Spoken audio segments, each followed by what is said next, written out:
Kawasan Ngempon merupakan suatu kawasan yang bisa dibilang cukup ramai pada saat itu, dengan adanya sebuah kawasan bangunan candi, dengan adanya pemandian atau petitaan. Kemudian kalau kita mencoba melihat kondisi geografis letak yang ada di sini, ini merupakan suatu lembah di mana di antara petitaan dan Candi Ngempon ini terdapat sebuah sungai.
Ngempon itu bisa berasal dari tempatnya sendiri, lokasinya, atau juga bisa karena fungsi dari tempat itu, atau juga bisa berdasarkan legenda. Jadi nama candi itu bisa bermacam-macam. Juga bisa satu lagi karena ada prasasti yang menyebut nama itu. Nah, kalau Ngempon itu kan memang lokasinya di Ngempon. Jadi memang dia dinamakan Ngempon karena ditemukan di daerah Ngempon. Tetapi kata Ngempon itu sendiri mempunyai akar kata empu. Empu itu adalah ahli. Nah, di sini karena hubungannya dengan candi, tentu saja di sini keahliannya adalah dalam hal religiusitas. Jadi suatu tempat untuk melatih orang atau mungkin para pemuda dan atau orang lah ya untuk dalam hal kerohanian. Nah, karena Candi Ngempon itu adalah candi Hindu yang bisa kita ketahui dari beberapa arca yang ditemukan di sana, maka kita bisa tahu bahwa itu adalah tempat untuk belajar para itu agamawan Hindu semacam itu. Ya, jadi bisa kita katakan di situ adalah suatu tempat untuk mendidik kader-kader agamawan Hindu. Ini diketahui dengan adanya juga di daerah situ ada petirtaannya. Tirta atau air itu adalah salah satu unsur utama dalam agama Hindu. Nemune sepisanan tahun 52 aku ki entuk watu. Entuk watu sing pesagi-pesagi kuwi tak lumpukke nang rumbul andang wis entuk akeh. Tahun 52 ki ngampun arep gawe masjid. Anjir aku matur karo Mbah Lurah, "Mbah, nak sawahe ngene Mbah kula niku kathah sing sila pesaken damel lompak mang perintahke pendeti." Anjir diperintahke tenan karo Mbah Lurah jadi dicikuki nang sawah kono nglegok jenengan sawah nglegok. Andang wis ngono awan setengah rolas antara setengah rolas ki kurang watune sing gempak kuwi aku njuk duduk setengah meter jerone sak dengkul. Entuk reca ki tak kumbah. Andang resi dipikul go bali nang ngarep masjid. Wah wonge ramene ra jamak do gumun do ndelok. Terus pada kala medhon rene nggone kuwi diukur 40 meter ngalore ngetane 40 meter. Anjir dibayar kalau perbakala sing di sawah kuwi semetere regane 900 zaman biyen. Nah wis kuwi terus 53 medhon rene dituku ki mau sawah terus digarap kontan digarap esuk le bayar terus pendak esuk terus digarap uang 15 kuline sing bukai lemah nggon candi kuwi anteng ketemu kabeh watune ketemu kabeh sarut-sarutane ketemu recane kabeh ana 10 cacahe. Terus diservis watu ki mau ndang resik kabeh diservis dicoba dadekke awake sing wis kaya biasane kan ndang wis dadi. Terus 2006 ditekake tanggal 2006 tanggal 12 Juni ngedekake kuwi dadi loro ndang wis bare kuwi terus ngedeke meneh tahun 2009 tanggal 20 Juni ambek nemu banyanget kae didekake meneh loro dadi kabeh njur saiki dadi papat. Jadi dari arsitektur candi di Ngempon itu bisa kita katakan itu adalah arsitektur khas Jawa Tengah dan itu kira-kira sekitar pada abad 8. Abad 8 itu berarti tahun 700 sekian atau kemungkinan juga bisa 8 atau 9. Bisa diketahui dari ciri khas Jawa Tengah yaitu sisi genta dan ojif. Sisi genta itu ada semacam miring begini ya, itu bisa kita lihat. Kemudian ojif itu ada semacam belah rotan begitu cuma separuh seperti itu. Jadi itu ciri khas Jawa Tengah ya. Dan kemudian candinya kecil-kecil baru direkonstruksi 4 candi dan itu seperti khas candi di Jawa Tengah Utara yang menyebar seperti itu.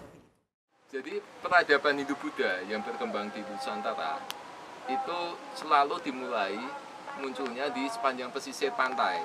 Dalam konteks masa Hindu-Buddha yang ada di wilayah sekitar sini, sebagaimana kita lihat yang ada di wilayah Ngempon, di wilayah Gedung Songo, mempunyai satu ciri khas bangunan yang punya karakter sendiri, yaitu tadi sederhana, kemudian punya ragam hias yang punya karakteristik tersendiri dibandingkan apa yang ada di belahan Jawa bagian selatan. Nah, ini merupakan satu peradaban yang patut diduga jauh lebih tua daripada yang ada di sepanjang kawasan Prambanan, Borobudur dan sekitar sana. Ada satu temuan di kawasan Candi Ngempon ini, yaitu satu balok batu yang dipahat menyerupai bentuk tanaman pakis atau mungkin secara spesifik lagi seperti tanaman paku-pakuan seperti itu, tetapi itu masih masuk dalam keluarga pakis. Tanaman pakis ini di situ digambarkan, dipahat dengan sebuah vas, dan ini masih bisa kita bandingkan dengan candi-candi yang ada selatan. Ada juga ragam yang seperti ini, di mana ada tanaman tapi bukan pakis bagaimana yang di sini, tapi itu ditempatkan dalam vas. Memang kita agak kesulitan untuk mencoba menafsirkan apa pengertian pakis dijadikan sebagai salah satu ragam hias di sini. Mungkin saja memang saat itu pakis merupakan satu tanaman yang banyak dijumpai di kawasan ini, di kawasan Ngempon. Itu bisa patut kita diduga karena masyarakat pada saat itu sengaja membuat satu simbol, suatu penanda yang kemudian diterjemahkan ke dalam satu bentuk seni pahat. Itu tentu punya satu tujuan, satu cita-cita yang itu mereka dapatkan dalam keseharian mereka. Di sini kita harus istilahnya mengemas suatu tempat, misalnya Candi Ngempon itu layak tidak untuk menjadi suatu tempat wisata, gitu ya. Nah, kalau kita lihat di situ sebetulnya ada 9 candi, tetapi baru 4 yang direkonstruksi. Kemudian di situ di dekatnya ada petirtaan.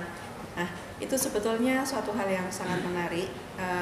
Mungkin di situ bisa dikemas suatu mungkin prosesi di dalam agama Hindu, atau mungkin dikemas yang lain yang lebih menarik sehingga nanti bisa menjadi suatu tujuan wisata, karena sekarang sepertinya wisata itu sudah merupakan suatu kebutuhan. Nah, kemudian juga di situ bisa diakses untuk wisata itu harus dimunculkan semacam mungkin jalannya harus lebih bagus, kemudian mungkin juga kita harus kerjasama dengan kantor-kantor yang berhubungan dengan kepurbakalaan, itu kita bisa saling kerjasama untuk memanfaatkan warisan budaya Candi Ngempon itu untuk wisata. Jadi pada masa lalu, pada masa kuno, pada masa kerajaan Hindu, kawasan Lembah Kaliulo ini yang meliputi daerah Derekan, di petirtaan Derekan ini, dan juga di Candi Ngempon, memang dahulunya sudah merupakan suatu komunitas masyarakat. Ada suatu masyarakat yang sudah mempunyai struktur yang di dalamnya terdapat banyak aktivitas, baik aktivitas keagamaan dan juga yang terkait dengan profesi mereka kala itu, yang tentu saja adalah dari sektor agraris. Dan ketika peradaban itu hilang seiring dengan perkembangan zaman, kemudian daerah ini tidak lagi menjadi suatu pemukiman yang sama persis seperti pada masa lalu. Saya kira kita bisa merefleksikannya pada masa sekarang. Kita bisa mengambil nilai-nilai yang dibangun pada masa lalu untuk kebaikan pada masa kini. Misalkan pada masa itu semangat kegotong royongan, semangat membangun suatu komunitas, membangun suatu masyarakat, membangun desa itu begitu kental, dengan kekuatan komunal, dengan mereka memiliki suatu semangat dan jiwa untuk mengorbankan apa yang mereka miliki untuk kemajuan masyarakatnya kala itu. Nah, ini bisa menjadi suatu nilai yang terus kita pegang dan kita lestarikan untuk pada masa sekarang. Pada masa ini di banyak desa, hampir semua desa masih punya satu tradisi yang terus dilestarikan, seperti adanya sedekah bumi, kemudian ada mati desa, nyadran, dan juga acara-acara lainnya yang tidak terlepas dari ritus dan juga yang merupakan cerminan semangat komunal dari masyarakat itu sendiri. Dan ini saya rasa harus kita memiliki satu kreativitas untuk terus menjadikan bagaimana acara-acara seperti ini memiliki suatu pengaruh kepada masyarakat itu sendiri, yaitu bagaimana masyarakat tetap mempunyai suatu jiwa atau semangat kegotong royongan, semangat kebersamaan, semangat membangun desanya. Apalagi ketika sekarang kita dihadapkan pada suatu kenyataan yang heterogen dari mata pencarian, kemudian dengan pesatnya tantangan pada masa sekarang. Nah, kekuatan kebersamaan, kekuatan yang dibangun oleh satu nilai-nilai yang berakar dari lokalitas ini sendiri, ini yang harus senantiasa kita kuatkan dan ini yang harus kita gunakan sebagai energi untuk membangun masyarakat ini sendiri.